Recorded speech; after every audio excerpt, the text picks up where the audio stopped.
All right, so Bismillah ar-Rahman ar-Rahim and Assalamu alaikum wa rahmatullahi wa barakatuh, everyone. So here we go. Let's look at what we did last time really quick and see then how we can continue from where we left off at. So yesterday we were doing the tafsir, like an overview tafsir. Remember that when we kind of go over the translation, we kind of go over certain meanings, let's say a surface translation, and then we go deeper and deeper. So let's say right there. So we went into the ayat about talking about the jinn and what the tactics they would use. And we also talked about this ayah, يا معشر الجن والإنس ألم يأتكم رسل منكم.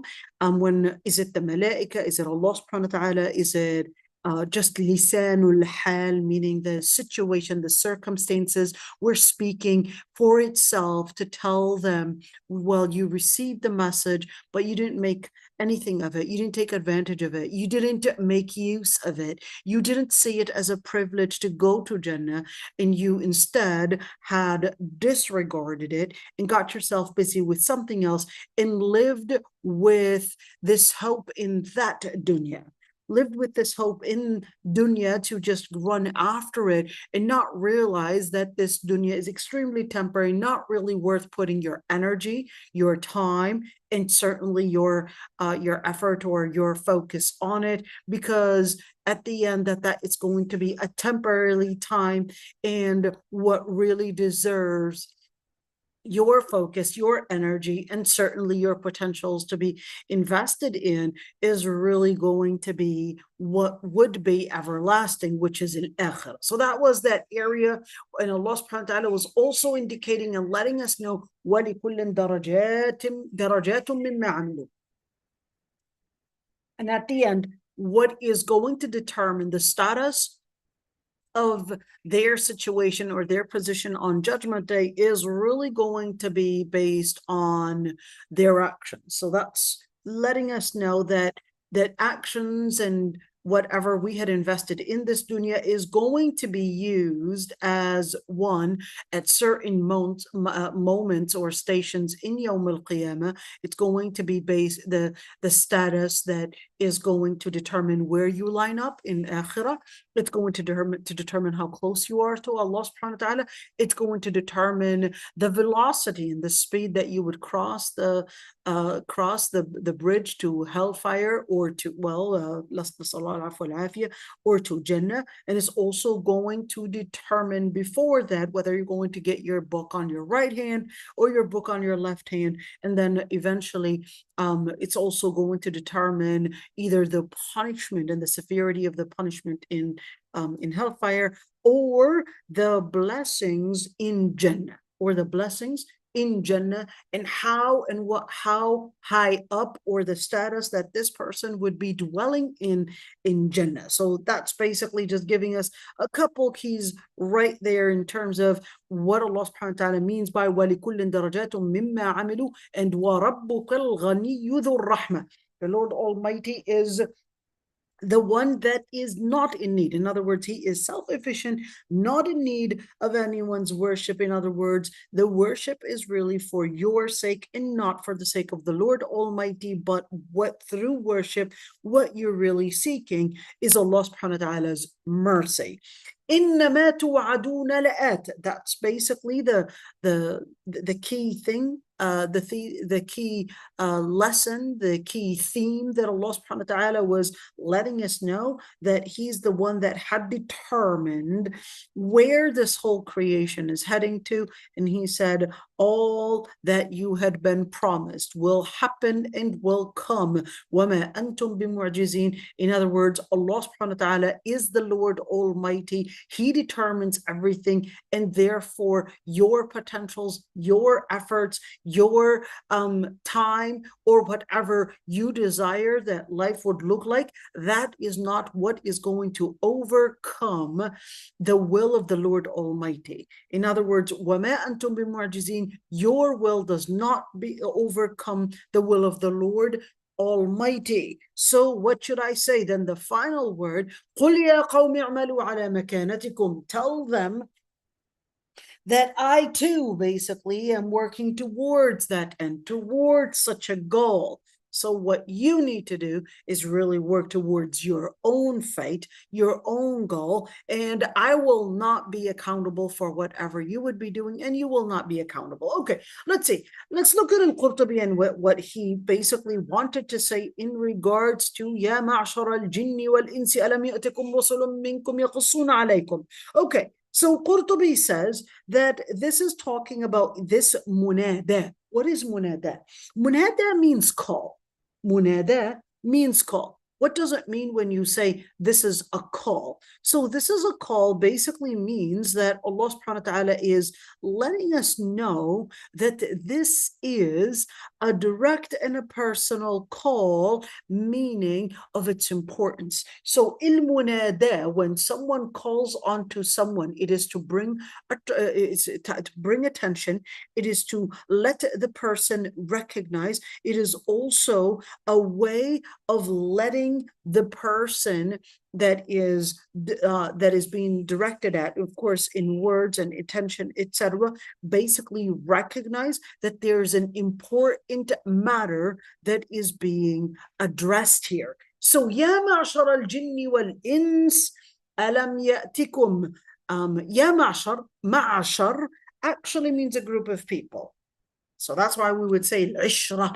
Al-ishra is basically the feelings, the sentiments, the relationship that with time, when you are living with a group of people or with a certain person, this with time basically develops trust, it will develops warmth, it develops a relationship, and that's al-ishra. So when you say ya ma'shar al-jinn, in other words, jinn would basically dwell with the people that, well, with their own people, with their own legs, and al-ins the same thing. But Allah subhanahu wa ta'ala was giving that call that, hey, you as a group of people, you generally, you would live in a certain warm relationship, but don't let this warm relationship make you forget what really is supposed to be your place of focus, your place of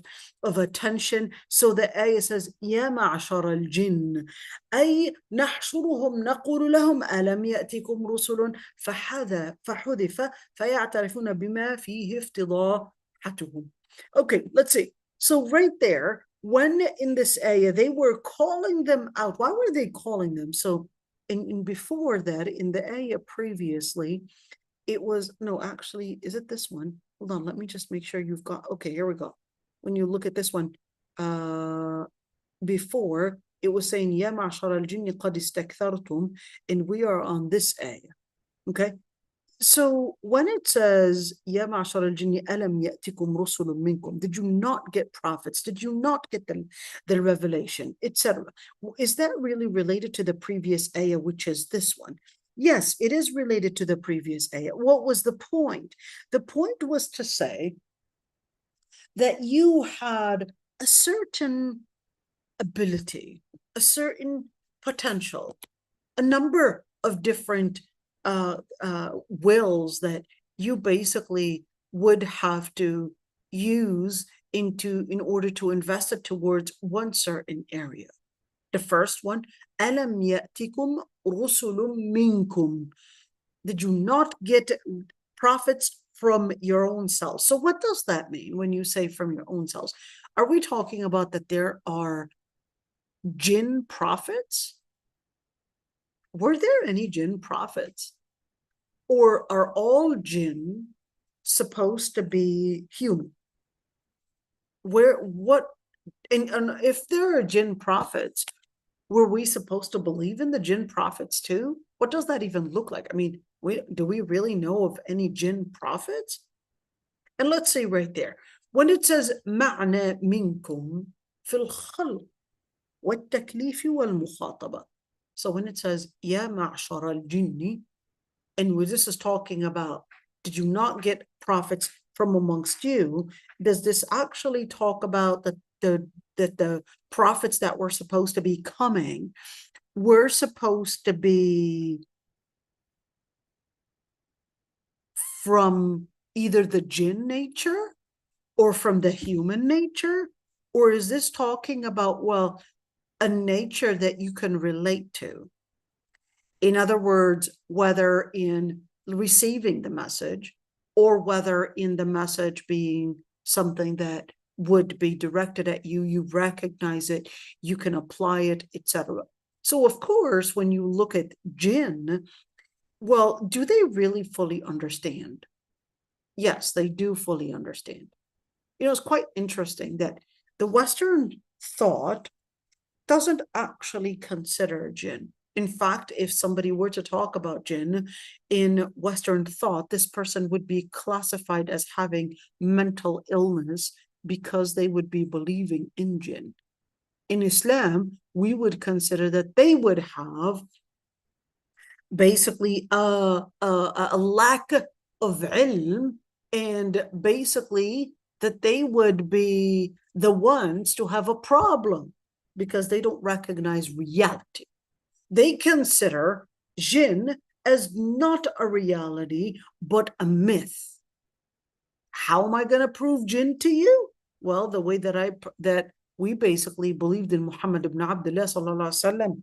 We believed in him in the information, the knowledge that he basically had come with. That's the reason why I would believe in jinn. I believe in jinn because Allah subhanahu wa ta'ala tells me about the presence and the existence of jinn and how they may have an impact on our life. How to prove it to you logically? I can't prove it to you logically because logically you basically would study different things based on motion or matter in motion. That's how you study things. But Islam tells you there's something beyond your matter, and there's something in motion that is beyond your ability to detect motion. So therefore, we would believe in what Allah subhanahu wa ta'ala had sent in terms of that information about al-jinn, because we would believe also in Allah subhanahu wa ta'ala, because according to, of course, their studies, they would consider that God is a myth. Why? Because they don't believe that there's anything beyond matter in motion. And certainly Allah subhanahu wa ta'ala is not matter in motion, and it's not something that you could detect or study based on experiment. So therefore, it would be considered as, oh, this is lacking empirical knowledge. So we would say, well, wait a minute, right there, we definitely would consider that the resources that you depend on in understanding the world, the resources themselves are lacking. The resources themselves do not stand as the basis or the resources that I would fully depend or even consider as containing all the truth. That's why we're against what is considered as scientism. What is scientism? Well, scientism, although atheists would like to say that, no, we're not really using scientism and all of that. They want to basically consider that, no, we're not fully dependent on science. But let me tell you what the whole idea of scientism is.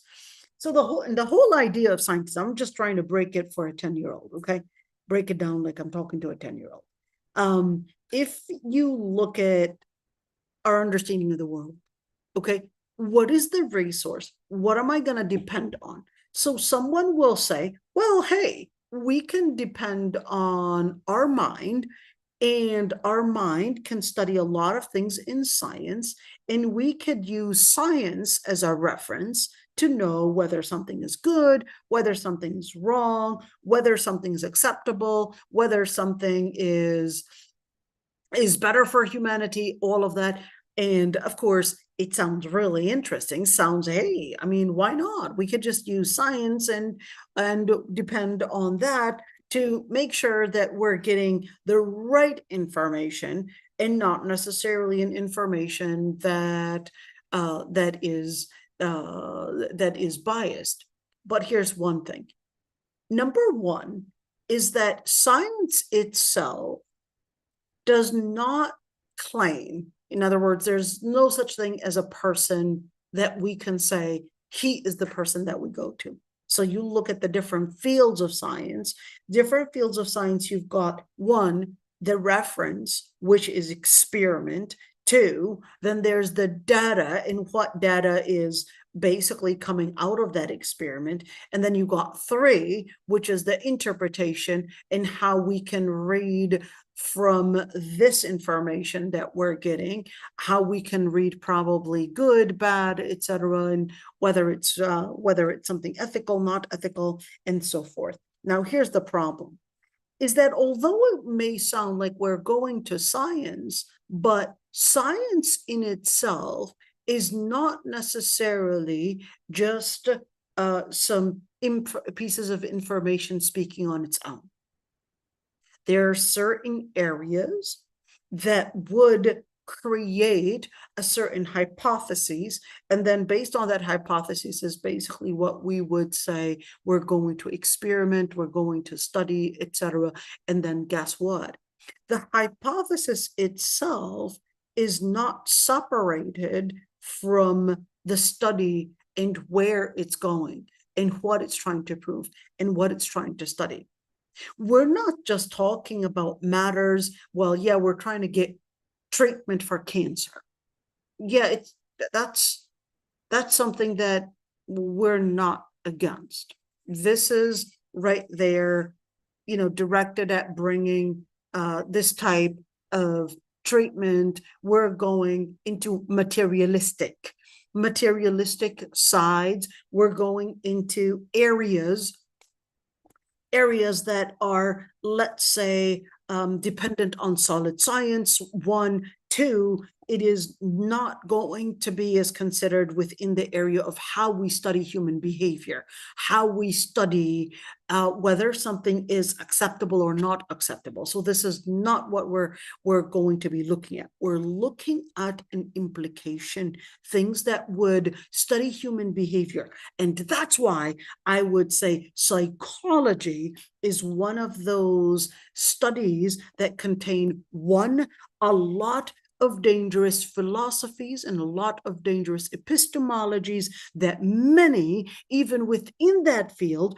are not recognizing that it's not fully unbiased, because there would be a reference, there would be a hypothesis, there would be the study that would come from a certain agenda, there would be the data in how you study human behavior. Who are you really studying? Are you studying a white class? Are you studying a Western person? Are you studying somebody that is coming from a certain area? And then what is the basis that you're going to say that this is right, this is wrong?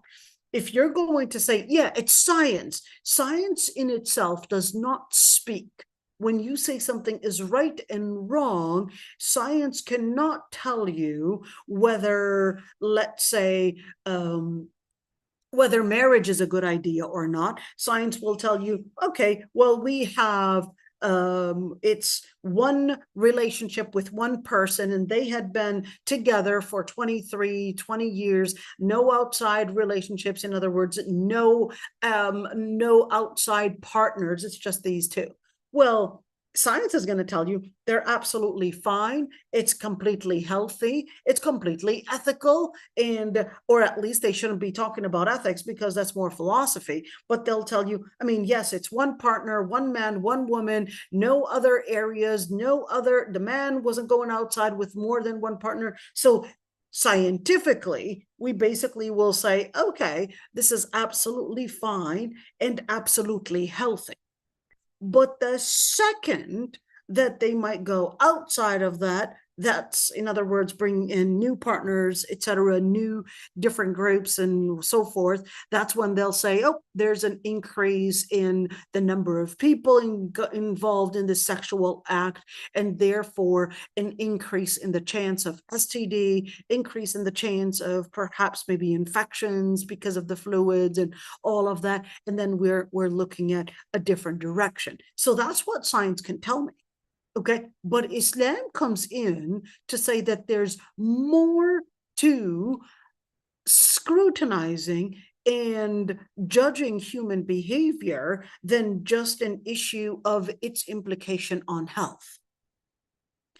In Islam, it tells you that there are more dynamics to scrutinize, whether we're speaking about health, we're speaking about wealth, we're speaking about social relations, and plus Islam goes farther and says that there's also something that is considered even more dangerous than all, which is its impact on their heart/spirituality. But of course, a person of science will say, well, we don't even believe in spirit because we consider that that doesn't exist because we don't have anything to detect it. We don't have anything to detect it, so science will say, well, we only study matter in motion, and you are coming in and telling me that ruh is not even matter and is not even something that goes within your detection of what motion is. So therefore, for a person perhaps studying science, they'll tell you this is a myth, because it's outside of what they had learned exists within the universe or within their scope of being able to research. So Islam tells you that when you want to study the world, the universe, you have to recognize that there are certain areas that are outside of your scope of research. Whether that was jinn, ruh, malaika, or even what was before the existence of life, or even after the existence of life. All of those dimensions are outside of your scope of research and study.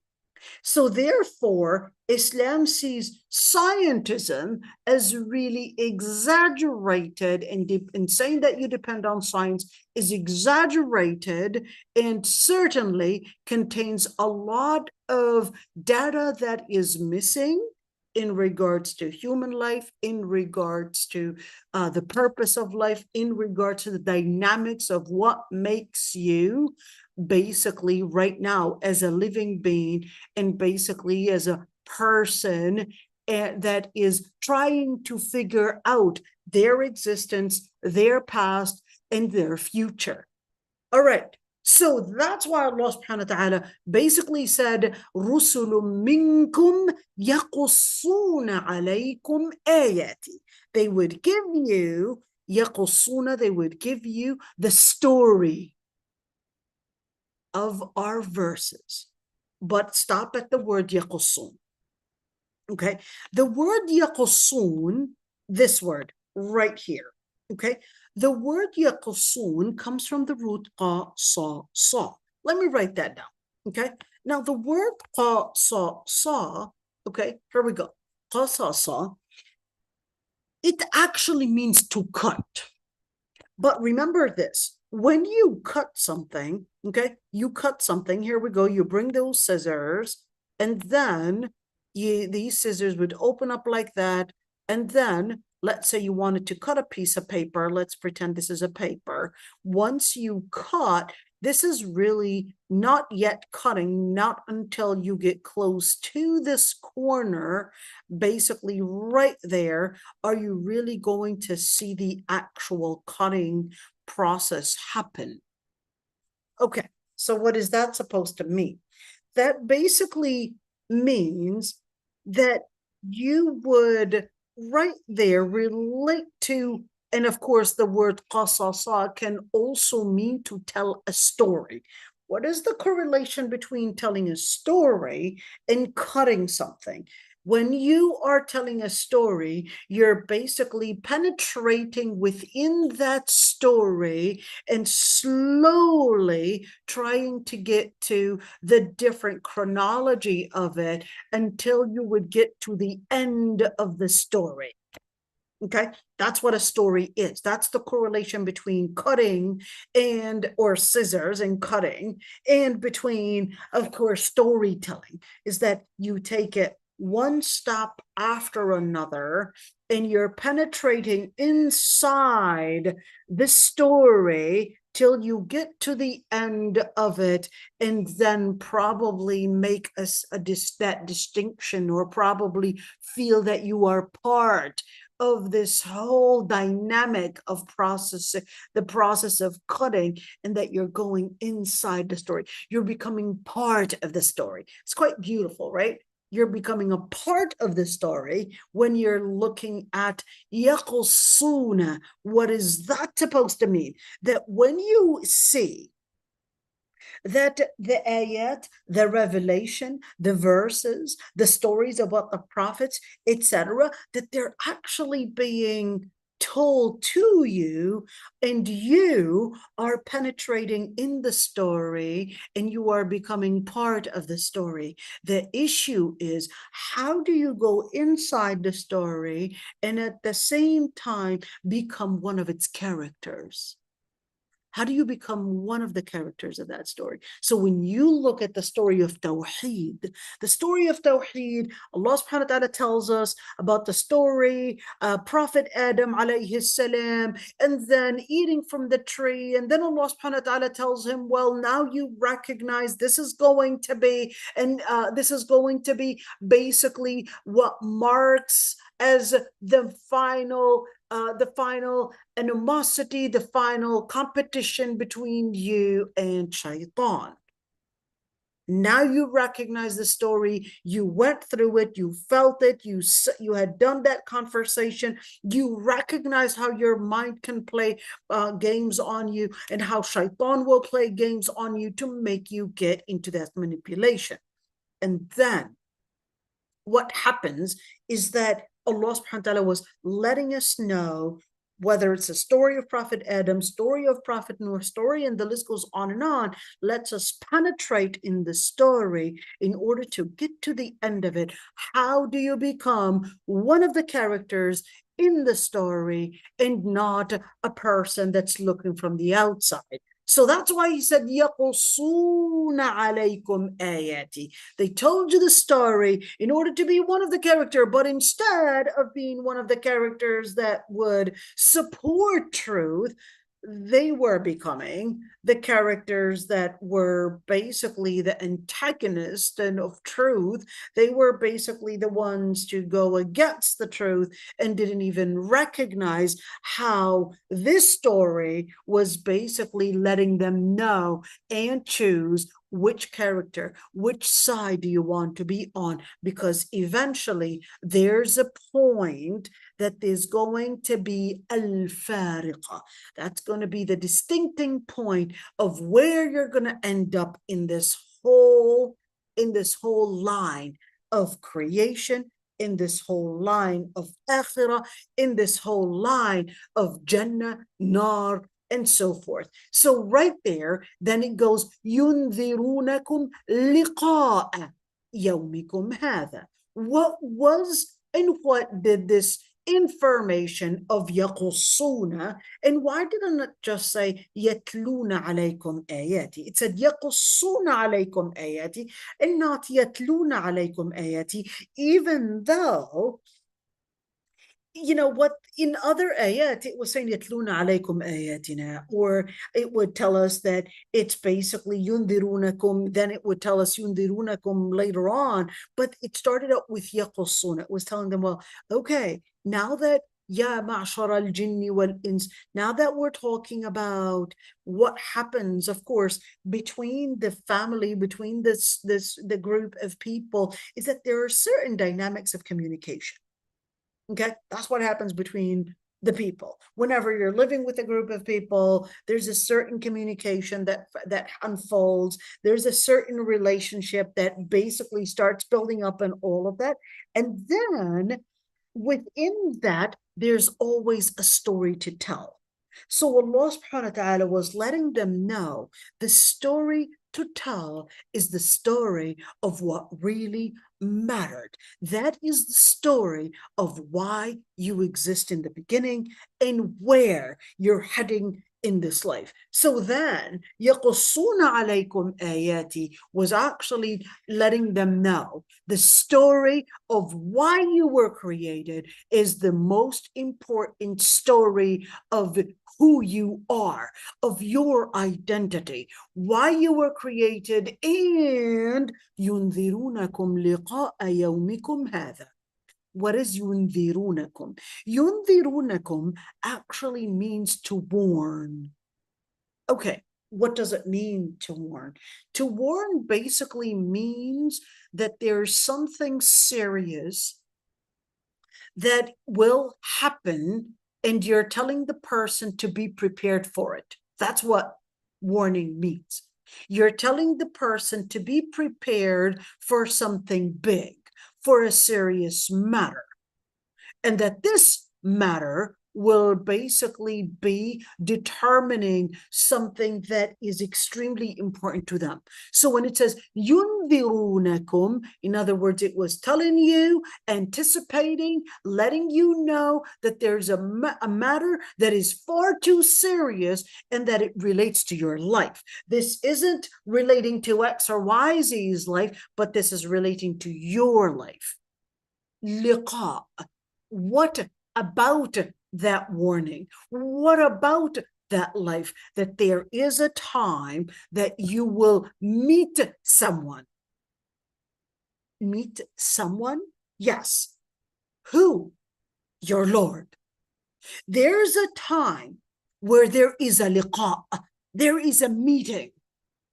And in this meeting, you will be in front of a magnificent meeting with your Lord Almighty, who basically has all the key information about you, about what you were doing in silence, what you were doing in private, what you were created, why you were created, and what you were basically using your potentials for, and all of these things. So therefore, there's a certain liqa, there's a certain meeting that you would have to prepare for, and you will be questioned about everything that you thought that there was no liqa, that there was no way that I was going to be meeting anyone, and that this life, basically, according to what they had thought, is basically nothing but plain absurdity. So Allah subhanahu wa ta'ala was teaching them and letting them know that there's going to come a time where you will meet your Lord. And what, and when, and all of that. Said, well, لقاء يومكم هذا. It's this day. Why did he say هذا and or not ذلك? Why not لقاء يومكم ذلك? What's the difference between the two?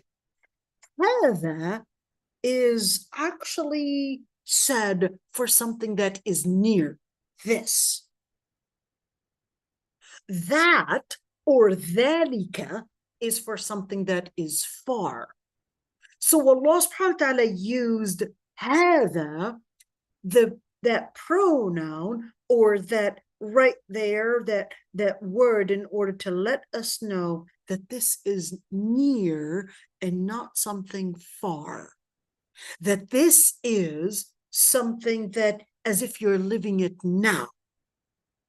The ayah, يُنذِرُونَكُمْ لِقَاءَ يَوْمِكُمْ هَذَا, you're living it now? Yes, although you are right now not recognizing that your life today is actually preparing for your life in the akhirah tomorrow. So Allah subhanahu wa ta'ala says, لِقَاءَ يَوْمِكُمْ هَذَا. This is referring to Judgment Day, but this is basically letting you know that you are living as part of that chronology for that day. But at the same time, يُنذِرُونَكُمْ لِقَاءَ يَوْمِكُمْ هَذَا, that they would warn you of this day that is Judgment Day, and letting you know that your life is a piece of that route that leads to that ending result that is called Judgment Day. قالوا شهدنا على أنفسنا. They said, we witness now upon ourselves. Meaning what? Meaning we're guilty. We recognize we're guilty. We admit our mistake. We recognize we should have prepared all of this. But then here we all right now, we're basically right now, okay, so we are guilty. Then what? Then he says, well, شهدنا على أنفسنا, but that's not going to be helping you at all. So Allah subhanahu wa ta'ala lets us know what happened to them that got them out of this preparation. He said, غرتهم الحياة الدنيا. But before we go in details with that one, okay, I want to look at al-Qurtubi. Ibn Abbas said, رسل الجن هم الذين بلغوا قومهم ما سمعوه من الوحي. Ibn Abbas said that the prophets and the prophets of al-Jinn. Okay, so what are you talking about, Rusul al-Jinn? Are we talking about that there are certain Jinn prophets? No, it's not a Jinn prophet. All the prophets were human. And that's why when they had heard the ayat, as in Surah Al-Ahqaf, وَلَّوْا إِلَىٰ قَوْمِهِمْ مُنذِرِينَ. They basically ran to their people to warn them about what they had heard from the ayat that they had heard from Prophet Musa or Prophet Muhammad. Yet, some scholars had actually said that Allah subhanahu wa ta'ala had also sent Jinn prophets. But here's the thing. Although not many scholars actually said that, but it is a considerable opinion. You could see Muqatil and al-Dhahhak also mentioned that. And they said that just as there were humans that are jinn, that there was also jinn, humans that are jinn, humans that were messengers, and that there are jinn that were messengers and humans that were jinn. Sorry about that. Okay, let's see Mujahid. Mujahid basically said all the prophets are from the humans, but the ones to, let's say, take the information from the human beings, that you would have jinn as well listening as basically other human beings listening to this information and passing it on. They would also inform and pass on this information to the rest of the people to inform them about Jannah, about al-Nar, about Yawm al-Qiyamah, etc. And that's why they said, وَلَّوْا إِلَىٰ قَوْمِهِمْ مُنذِرِينَ, that they would run to their people, mundirin, giving them warning. Okay, and that's why you had other scholars say, well, before the Prophet Muhammad ﷺ, there were prophets of jinn, and after the Prophet ﷺ, that all prophets, jinn and humans, were supposed to be believing in Allah's in basically Muhammad ﷺ. Now here's the thing, al-Qurtubi rejected that. Al-Qurtubi said, well, this is actually not accurate. Why not? He said, in fact, when you look at in Sahih Muslim, you would see that the Prophet ﷺ had said, أُعْطِيتُ خَمْسًا لَمْ يُعْطَهُنَّ نَبِيٌّ قَبْلِي كان كل نبي يبعث إلى قومه خاصة وبعثت إلى كل أحمر وأسود. Here's the hadith. The Prophet ﷺ said, I was given 5 things. No other prophet had been given those before me. Number 1, of course, mentioned as part of it, I'm not going to say all the 5, but the most important one is that every single prophet was sent to their own people, and I was sent to all red and black. Red and black. What is that? Is that supposed to talk about red and black, meaning who's the red here? Who's the black? Some scholars actually said red and black is to actually refer to all different complexions. In other words, to all races. Other scholars said أحمر وأسود, this is talking about human beings. That human beings, أحمر, basically what runs into them is basically red blood, and that, in other words, they're people of blood. Al-Aswad is basically the jinn, referring to the jinn, of course. Al-jinn, why were they aswad? It's basically because they're made of smoke, or they're made of marij min nar. So is that interpretation? Allahu A'lam.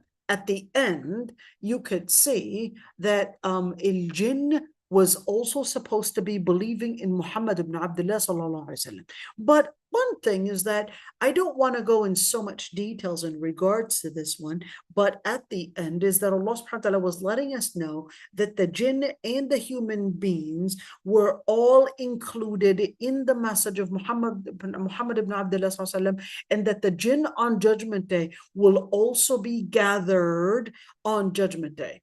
Will we be capable of seeing the jinn on Judgment Day? Allahu A'lam.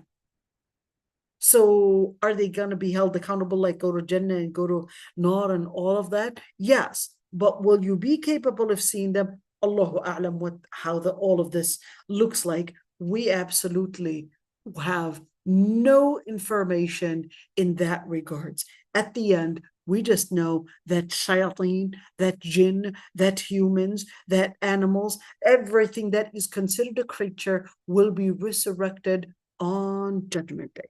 Okay, so the other thing is that when we talk about jinn, and we see the hadith, وَأَنَّا مِنَّا الْمُسْلِمُونَ وَمِنَّا الْقَاسِطُونَ, and another ayah, وَأَنَّا مِنَّا الصَّالِحُونَ وَمِنَّا دُونَ ذَلِكَ كنا طرائق قددا وأنا منا المسلمون ومنا القاسطون. There, that's basically in Surah Al-Jinn, that some of us are Muslim and some of us are on the other end, and some of us are pious and others are way beyond less than that. كنا طرائق قددا, we're basically at various paths, and each one is basically going to be taking their own will and then using with that free will, using it basically to make the final determination in 1, aqidah, 2, in legislation, and certainly all of that is actually within the parameter of submission to Allah subhanahu wa ta'ala and al-ubudiyyah Allah subhanahu wa ta'ala, because the jinn and the humans will be included in the reward and the punishment if they chose to basically abandon for worshiping and submitting to Allah subhanahu wa ta'ala. Okay, so of course, since min marij min nar, since the jinn were basically created from marij min nar, they would be basically, well, according to that hadith, if we were to connect it, that they would be the one that was referred to as black. Yet for the human beings, that they are based or originated from dust, from soil, that they would be red. They would be the ones that are considered as red. And at the end, regardless, red, black, regardless, all of that, at the end, Allah subhanahu wa ta'ala lets us know that if it's a believer, they're basically heading to Jannah. If it's a disbeliever, basically heading to a different direction. Okay, now the word يَقُصُّونَ, قالوا شهدنا على أنفسنا. Why did they say شهدنا على أنفسنا, meaning شهدنا أنهم بلغوا, meaning that they had now witnessed that they had delivered the message, that is the prophets and the messengers, and they recognize that there was a time where there were prophets and messengers that had come in to foretell them about their actions and about where they're heading, and that they were actually supposed to be embracing that and putting it into action. But of course, too late. ذلك أن لم يكن ربك مهلك القرى بظلم وأهلها غافلون. Why did it say ذلك? ذلك and not هذا. I mean, it wouldn't make sense to say هذا أن لم يكن.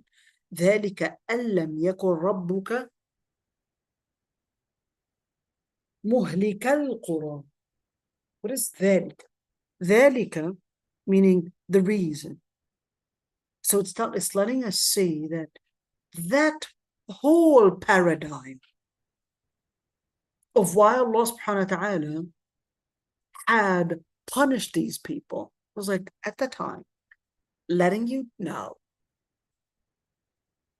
that your Lord Almighty does not punish any city or any country unless they had committed a transgression.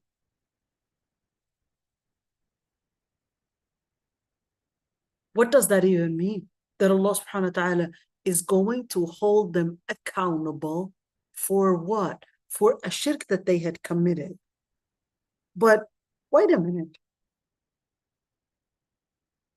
So does that mean, that takes us back all the way to كذلك نولي بعض الظالمين بعضا بما كانوا يكسبون? And then this ayah is responding to a misconception somebody might actually come to their mind. What might come to their mind is that what Allah subhanahu wa ta'ala basically in this ayah had said that he would give authority, or the other people that are transgressing the limit, they would have other people that are transgressors basically compete with them, overcome them, and certainly that will be that retaliation that these people, Allah subhanahu wa ta'ala will basically put them through as a punishment for what they had committed. And we talked about karma yesterday. Okay. ذلك أن لم يكن ربك مهلك القرى. That is basically to take us right there and understand these 2 points. What are the 2 points? It's basically to understand point number 1. Let's connect it. When it says ذلك, okay? Point number 1 is that Allah subhanahu wa ta'ala basically gives the disbelievers, or at least the transgressors, a lesson to learn for what they had committed. That's number 1. Number 2 is that ذلك is as a result, well, you had received the warning, and your Lord Almighty, when you reject the warning, then Allah subhanahu wa ta'ala lets you know that that is a dhulm that person had committed. That is the transgression. That is exceeding the limit. What was the limit? The limit basically is founded on tawheed. Why? Because once you have your resources gone wrong, then the data is going to follow along with giving you the wrong interpretation. And you're going to find yourself just getting pieces of information here and there. You would think that you have the right data, but if you don't have the right interpretation, you don't have the right way of understanding, you don't have the right resources, then for sure you're going to confuse all the interpretation, and you're going to come up with the wrong conclusion that is way far from reality, and certainly way far from what Allah subhanahu wa ta'ala had told you in terms of the story of everything that you see around you. So Allah subhanahu wa ta'ala lets you know, well, that is the reason that your Lord Almighty would not punish any group of people unless they were the ones that were pacifying themselves away from considering truth. So Allah subhanahu wa ta'ala in general says, well, I've got the law, and the default law is that وَلَا تَزِرُ وَازِرَةٌ وِزْرَ أُخْرَى, and do not commit a crime for a crime. Wait, what do you mean don't commit a crime over another crime? Meaning 2 wrongs don't make right. Let's say someone hurt you. That doesn't mean you go and take it off on their children. If that person had done the wrong thing against you, then that doesn't mean that that would give you access to everything.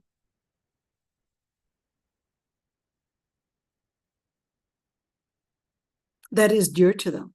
Because at the end of the day, Allah subhanahu wa ta'ala tells you, وَلَا تَزِرُ وَازِرَةٌ وِزْرَ أُخْرَى. Don't make a crime and add it to another crime. They had committed the crime. Don't make another crime and make it two crimes. Just like when in English we say, two wrongs don't make right.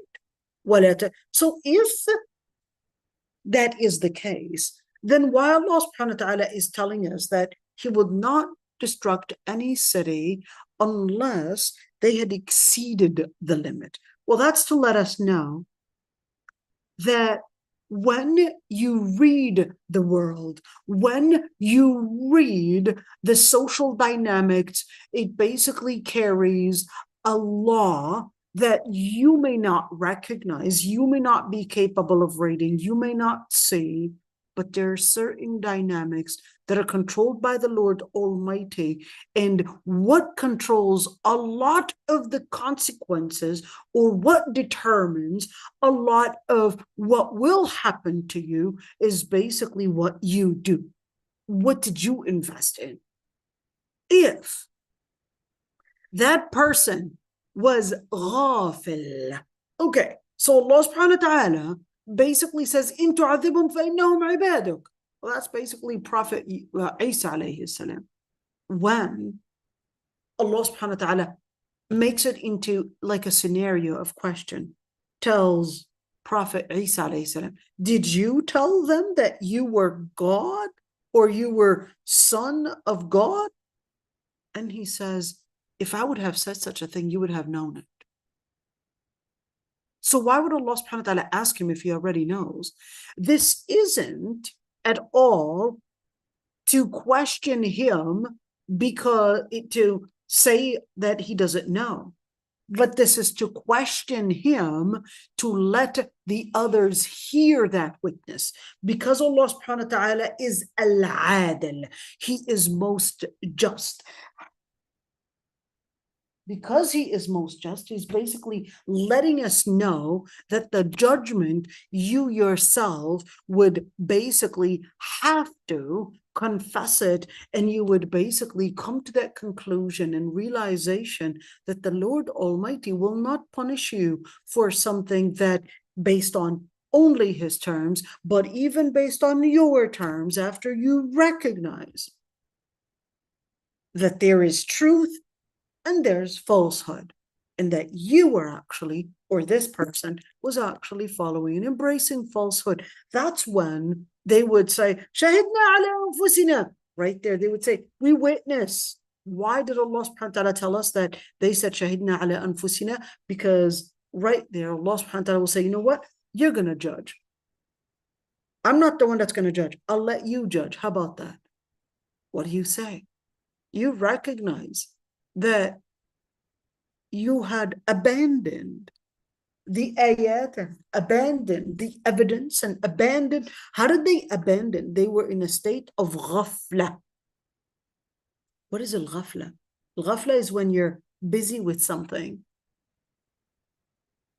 and that is distracting you from something that is even more important. Probably your salah, your studies, your children. You're busy with something. And just to keep in mind, sometimes you can be busy with something that is good. But if you are busy with something that is good, but that's pacifying you away from your responsibility, then you had committed dhulm. Let me give you an idea. It's quite sad to say, a lot of the children of shuyukh are basically bad children. I know this is really sad, and it always scares me, to be honest. I hope that I could be the good example for my children. But I know at many times, they may see certain shortcomings that I may be too stubborn, or probably at times see that by them confronting me with it, that somehow it's disrespectful. That's not just me. That's each and every single one of us. Whenever their children come and say, hey, mom, this is what you did, or etc. I'm not saying go and confess to your children, because at the end, what matters is not the confession. What matters is the change. Confession is the start of recognition that there's a problem. Okay? But when you look at a lot of the children of dua, a lot of them really had gone wrong. Why? Even though the sheikh, the sheikha, whatever, they're probably busy doing what is good. Maybe activism in the masajid, maybe teaching people Islam, whatever it is. They're really doing what is great. But then when they get too busy with that, let's call it great activism within the society, if it's going to be at the expense of raising their own children, this is a problem. Because your children are your priority. Raise your children first. Let that be your focus. And then the other activism comes later. That's number one. Number two, if let's say you are praying sunnah, or you are praying, or even fasting. Let me take this one as an example. The Prophet ﷺ had said that a woman should not fast with her husband being present without taking her husband's permission. Why?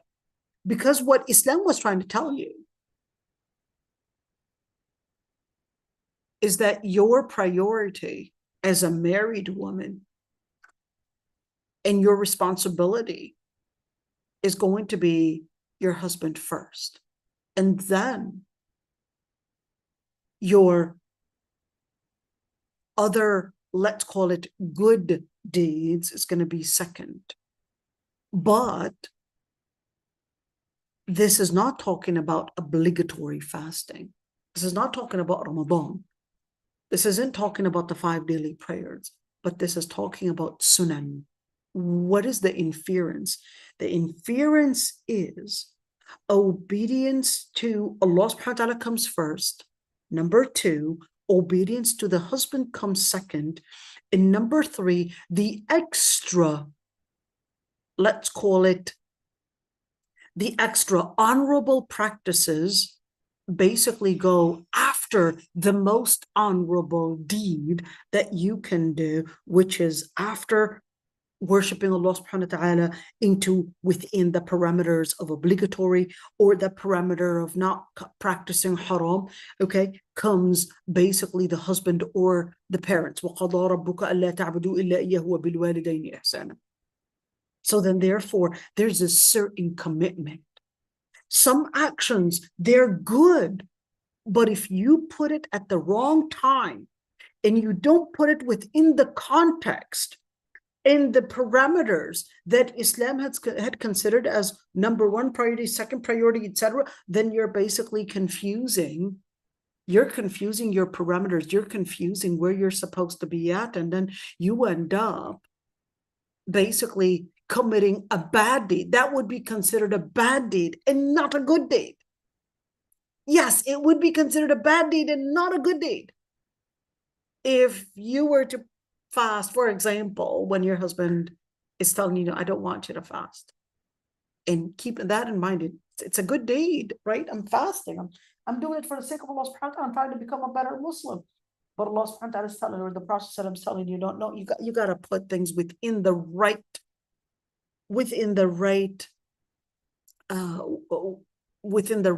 scale, within the right position, within the right way of how you read the good deed. So when you say وَأَهْلُهَا غَافِلُونَ, This is to let us know that even if you're probably busy, maybe getting a job, maybe your school in order to get a good employment, in order to get in a good position, whatever it is, all of that, we don't question. It's probably carrying a lot of good within it. But if it's going to be at the expense of your deen, then there's no good in it. If you're going to school and you're sending your children to school and they're getting all these good grades, but then it's going to be at the expense of memorizing Quran, it's going to be at the expense of their salah, it's going to be at the expense of the girl's deen and her hijab, then we've got a problem. That's ghafla. That's ghafla. Ghafla is to get yourself busy with something. It doesn't have to be trivial. Get yourself busy with something at the expense of something that is more important. Keep that one in mind. Because we usually just think al-ghafla is getting yourself maybe playing cards, watching a movie at the expense of your salah. This is common sense. We all know that piece of it. But we usually don't recognize that al-ghafla can include getting yourself busy with something that may be good, but at the expense of what is considered the highest noble action that you could do either at that time. There's something in usul al-fiqh, it's called fard al-wajib and fard al-waqt.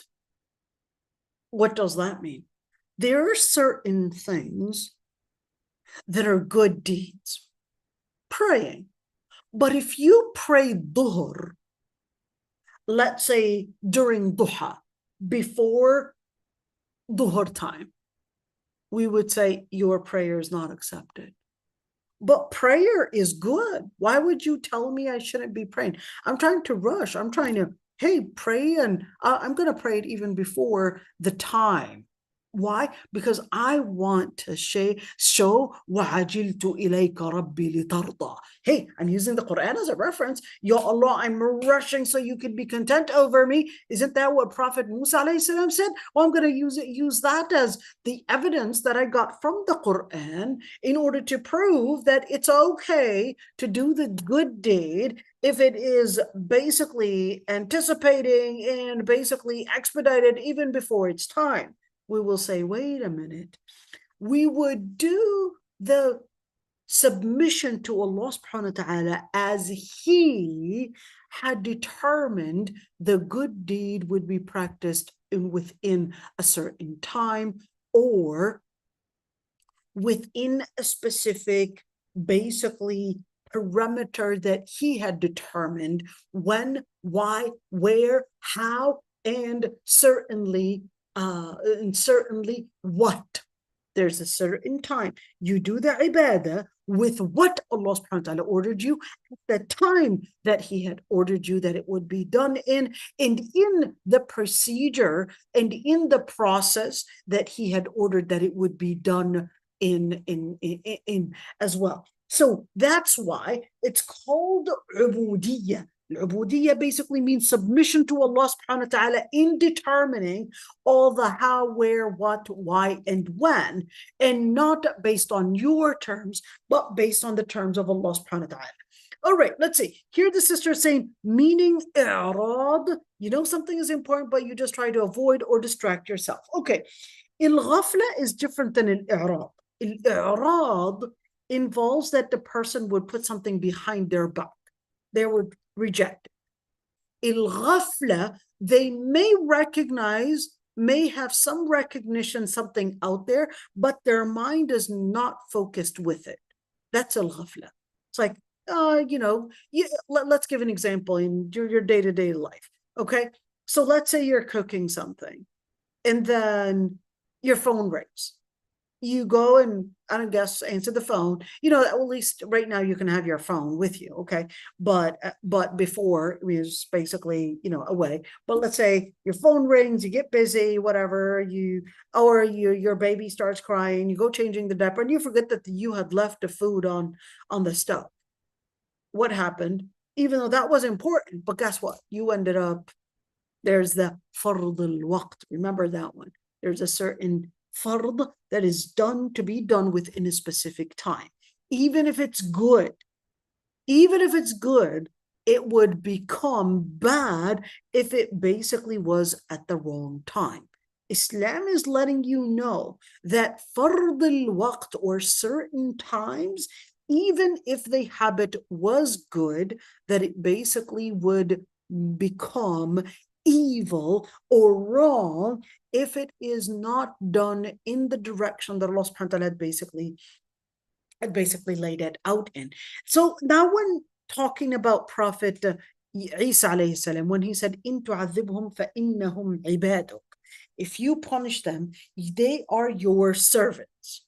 So what is that supposed to mean? That Allah subhanahu wa ta'ala is saying, "In tu'adhibhum," if you punish them, they are your servants. So what is he saying? He's saying, well, I'm not their God. I don't determine anything. And I don't consider the judgment on what happens to them, because you judge on me too. So how can I basically come in as the one to determine what happens to them, or what we need to do, or even me interceding for them? Let's see this one. ذلك أن لم يكن ربك مهلك القرى بظلم وأهلها غافلون. What is the focus here? That if the person's focus is not going in congruence with what Allah subhanahu wa ta'ala told you to focus on, you had really lost your place of direction. Let's do it again. If you are not focused on what Allah subhanahu wa ta'ala is asking you to focus on, you had lost your place of direction, meaning you had lost your purpose, meaning you had lost your mission and lost your destination. Okay, what does it mean to lose all of that? Meaning, Islam is letting you know, in order to stay away from ghafla, he's basically teaching us how to reconsider our priorities. What's a priority? What's the most important thing? What you should be concerned over?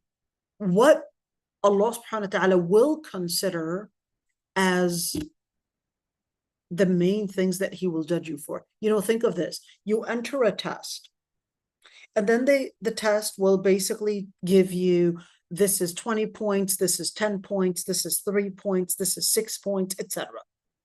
If you're focusing on the ones that are 1-pointer, this is how it's going to affect your grade.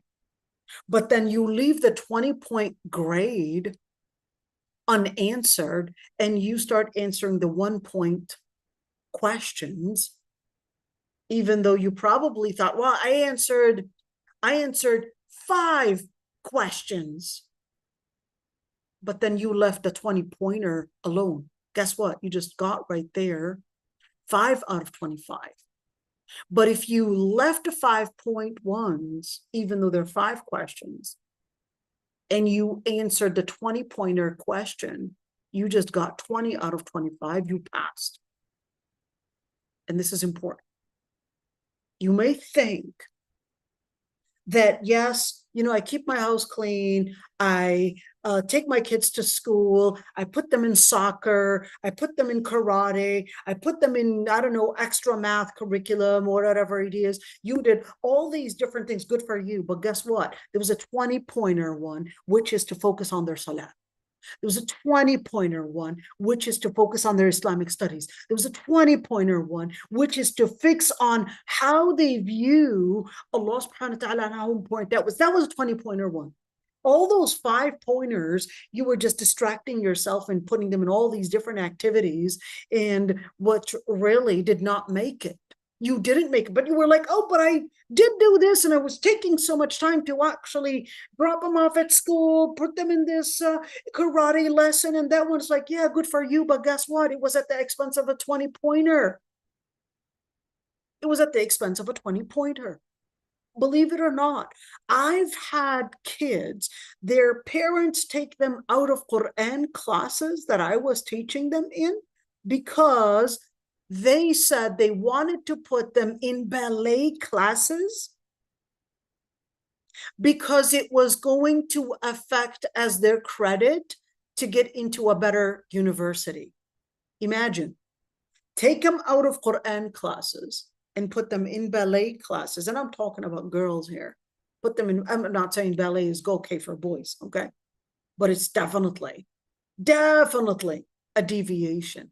Ballet classes in order to go to basically a better university? Really? This is real. Wallahi al-azim, this happened. This is real. Or, yeah, soccer classes. Why? Because, hey, they'll give them better credit to get some credit and to get probably some credit for university and entering a prestigious university at the expense of your Islam. At the expense of your Islam, you're probably living maybe in the West. Yeah, they'll get to go to a prestigious university and probably get to become doctors, etc. But if it's going to be affecting their deen and at the expense of their deen, we got a real problem right there. So Islam tells you, no, you got to stay away from ghafla and make sure you focus on the 20-pointer one, which is the deen, the nafs, the aql, ird, mal, to be within the perimeter, within the direction of Allah subhanahu wa ta'ala. Because if you lose your compass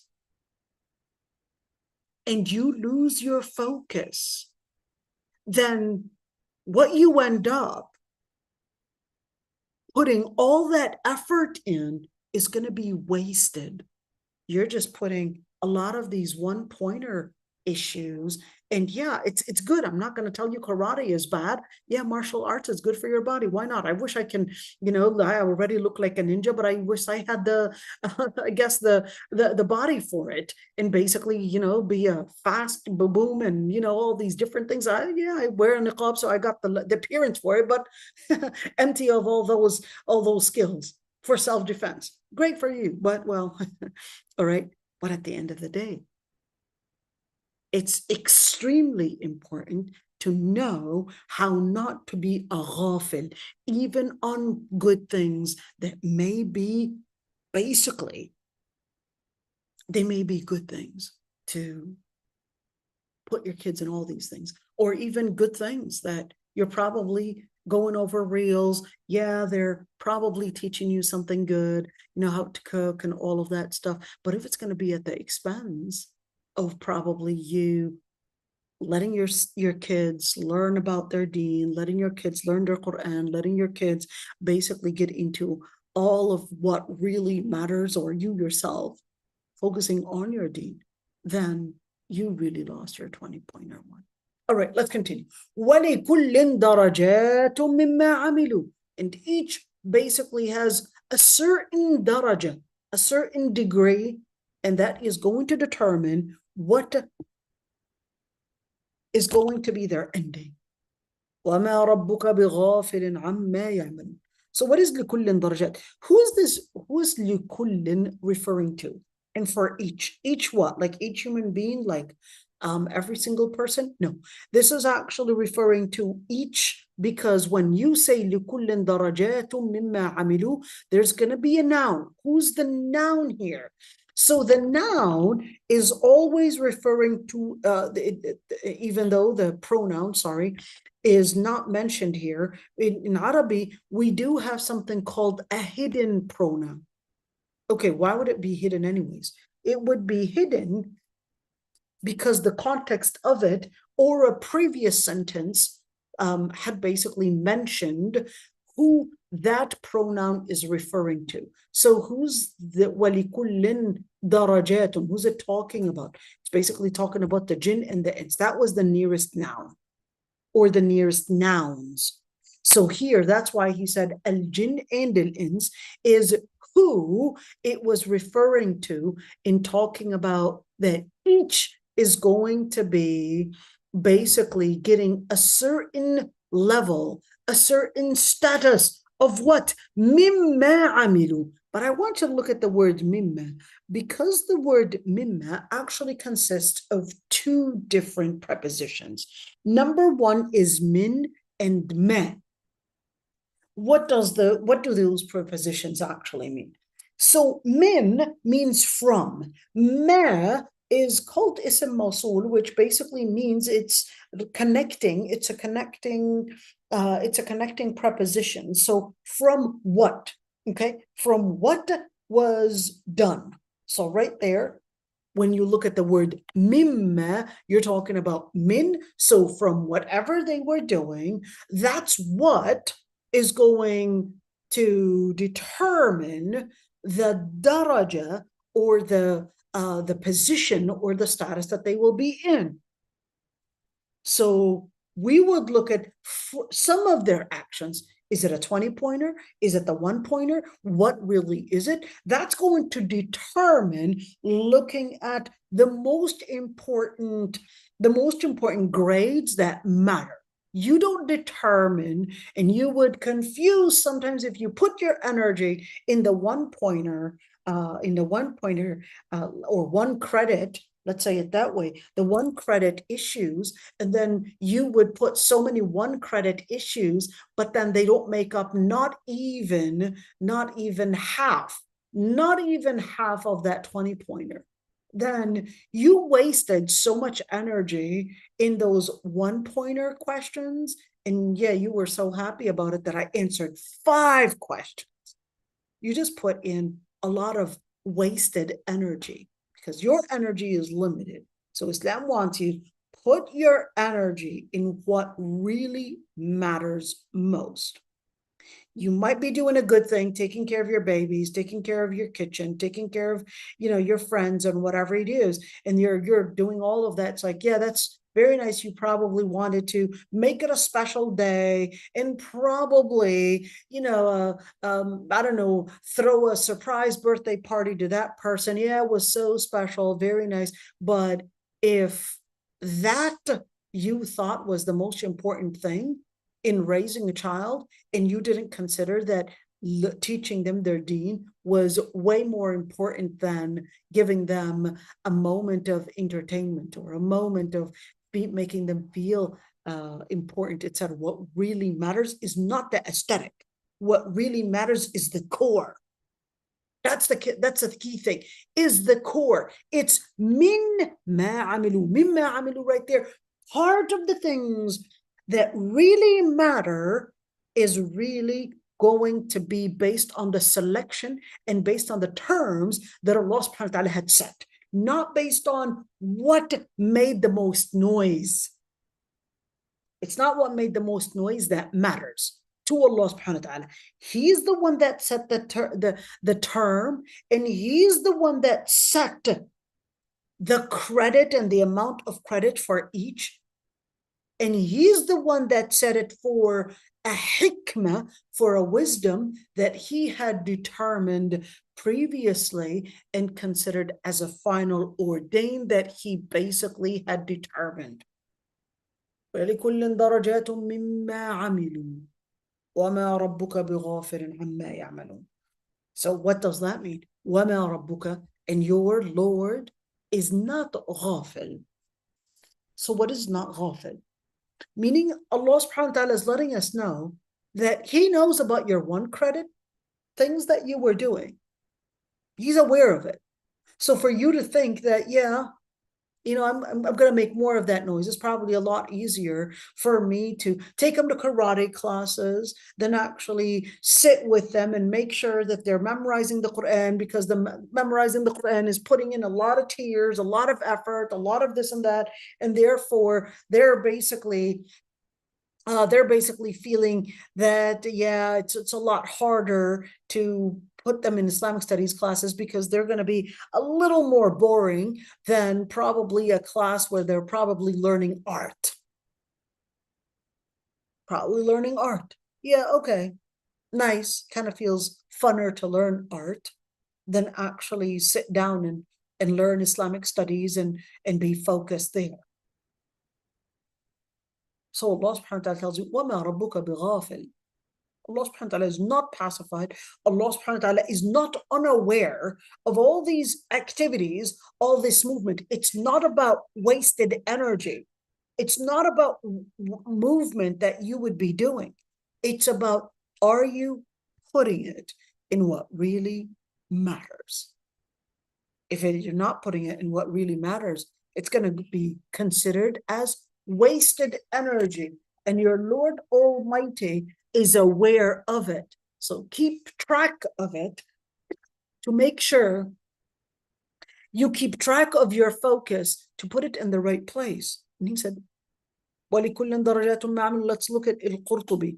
He said, أُولَٰئِكَ حَقَّ عَلَيْهِمُ الْقَوْلُ فِي أُمَمٍ قَدْ خَلَتْ مِنْ قَبْلِهِمْ مِنَ الْجِنِّ وَالْإِنسِ إِنَّهُمْ كَانُوا خَاسِرِينَ. He said, those are the people that the word of the Lord Almighty had become true about them. In other words, it reflected the reality of what they are in the different nations that had come previously from the jinn and from the ins.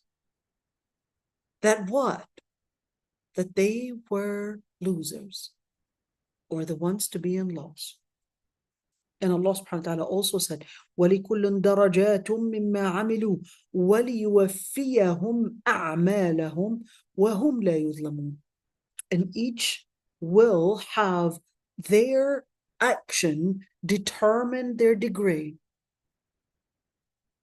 And He will لِيُوَفِّيَهُم. What is yuwaffi? Yuwaffi means to complete something. Okay, so we're completing something. So what does that mean? You put in a certain amount of walking or a certain amount of effort to a certain time. When is that time? Well, that time until you die. And then Allah subhanahu wa ta'ala will then complete the rest. Is that what it means? Or is it yuwafiyahum, meaning that you put an investment to a certain time, and then the Lord Almighty will determine all that you had done and basically either a punishment or a reward to be the result, to be the ending, basically. وَهُمْ لَا يُظْلَمُونَ. Yuwaffi, to complete. Then He completes the rest and determines, okay, here's what you had done. Kind of think of it as an accountant. Throughout the year, you're basically working. And then at the end, you would have to do your taxes. And once you do your taxes, you basically would, how much did you put in this? How much do you have receipts, the expenses, all of these things are going to be basically telling you how much you owe the government in money and how much the government probably owes you money. So that's yuwafiyahum. So Allah subhanahu wa ta'ala then will go over all the different things that you had put in. You got, when we speak about money, we speak about potential. Same thing. When you speak about the different potentials that you have, what did you do with those potentials? How did you spend it? Where did you get it from? And what did you do with it? Same thing. Allah subhanahu wa ta'ala had given you potentials, ilm, time, shabab, youthhood, old age, marriage, income, car, different potentials. You're good at this, you're not good at that, etc. different potentials. How are you going to use it? By putting it in where it belongs. How are you going to let that time when Allah subhanahu wa ta'ala basically ask you, well, let's see the income. Where did you get it from? The potentials, you were given 1, 2, 3 potentials. What did you do with it? And then comes the final one. All right, this is how much you owe Allah. This is how much you will not get in return. And this is how much you will get in return. That's Jannah and hellfire. If you owe Allah subhanahu wa ta'ala, then this person is in deficit. They're going to spend it in hellfire. Nas'Allah al-afwa. But if this person had been using their potentials, their risk, their provisions for the sake of Allah subhanahu wa ta'ala, then it's going to be, well, okay, then we're going to reward you for it. And Allah subhanahu wa ta'ala then tells us that Allah subhanahu wa ta'ala, yes, you will get that reward. And then He tells you, وَرَبُّكَ الْغَنِيُّ ذَا الرَّحْمَةِ. If you thought that was something that Allah owes you for the submission and the obedience that you had presented, Allah subhanahu wa ta'ala is telling you, listen, make sure you understand this right. I don't owe you anything, but recognize that it was in your own favor that you submit to Allah subhanahu wa ta'ala. So Allah subhanahu wa ta'ala, when you submit to Him, He's telling you, Rabbuka al-Ghani, your Lord Almighty is not in need of your worship. So don't think that when you worship Allah subhanahu wa ta'ala, that somehow that He owes you anything in return of all the commitment that you had put in. But it's that Allah subhanahu wa ta'ala is the one that is most merciful. He's the one that's merciful. So really all of this is basically because He loves to show mercy. That's why in the hadith when the Prophet ﷺ had said that we do not enter Jannah by our deeds. So why do we enter Jannah? He said we would enter Jannah by rahmatillah, by the mercy of Allah subhanahu wa ta'ala. And they said, not even you, O Prophet of Allah? He said, not even me. I don't enter Jannah because of what I had done in ibadah, but because of Allah subhanahu wa ta'ala's rahmah. So now we recognize that certainly you had put in a certain effort, but Allah subhanahu wa ta'ala already told you that He recognizes those efforts, but He also is the one to determine what kind of credits and how much of that. That's why He said, Inna Allah la yaghfiru an yushraka bihi wa yaghfiru ma duna dhalika liman yasha. He said He does not forgive that anybody would associate partners with Him, but He would forgive all the other sins. Why? Because just as we were saying the credits, this is a 20-pointer, this is a 1, this is a 5-pointer, whatever it is, same thing when it comes to sins. Certain sins, they act as a 100-pointer in deficit, marks off. And the other one is 30, the other one's 2, the other one's 3, etc. Think of it as a major sin and a minor sin. A major sin would be at the 100-pointer. A minor sin, maybe 30, 20, 15, 5, 6, 1 pointer. Allahu Akbar. So Allah subhanahu wa ta'ala is letting us know that just as there could be these increase in credit, there's also working the other way around. There are certain ones that are decreasing the credit. They're taking you back. So what should I do? You should make sure not to put in more of that credit reducer. You got to make sure that you don't do that. You know, there's a whole lecture that I called it spiritual elevator and spiritual denouncer. Spiritual elevator, think of it as you go inside and you start basically going up one floor after another. Those are spiritual elevators. How do you go up from one floor to another? Basically, you're looking at the wajibat, the obligatory things. Those would take you in multiple floors. You need to get to, let's say, floor 100, okay? There are certain elevators that would take you multiple floors, and there are certain elevators that would take you up one floor, 2 floors, 3 floors. At the same time, there are certain denouncers that would take you down by 5, by 10, by 7, and then you end up going all the way to ground floor. With the ground floor, you're going to find yourself really even farther to level 100. And with the ground floor, you're basically going to the complete dunya, the complete that turab, the complete just earth, gravity pulling you down stronger and stronger. Okay, when you look at لِكُلٍّ دَرَجَاتٌ مِمَّا عَمِلُوا. So what darajat? Are we talking about darajat? A daraja is supposed to be a step.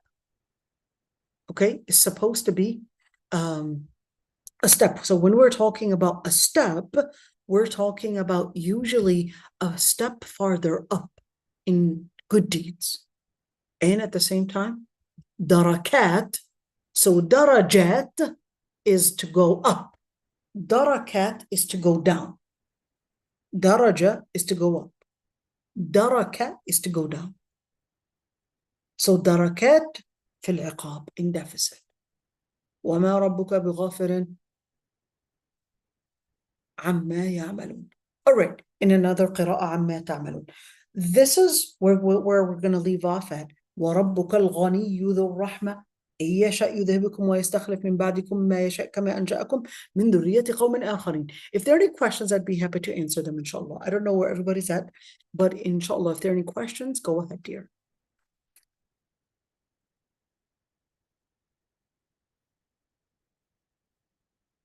All right, I guess no one wants to ask any questions. That's all right. So we'll stop